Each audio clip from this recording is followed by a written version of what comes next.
ते ध्यानयोगानुगता अपश्यन् त्वामेव देवीं स्वगुणैर्निगूढा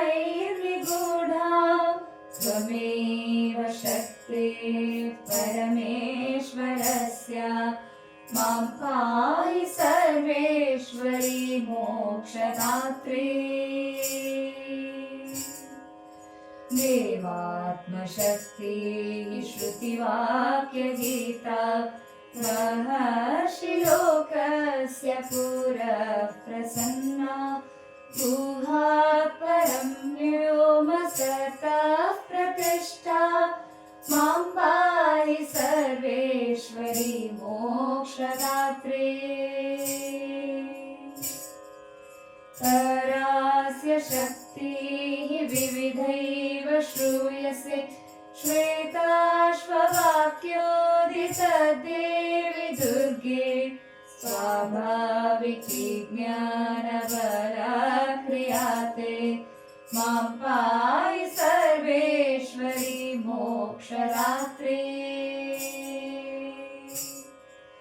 देवात्मशक्तेन शिवात्मभूता यत्पूर्ववायव्यवचो विवृत्या त्वं पाशविच्छेदकरी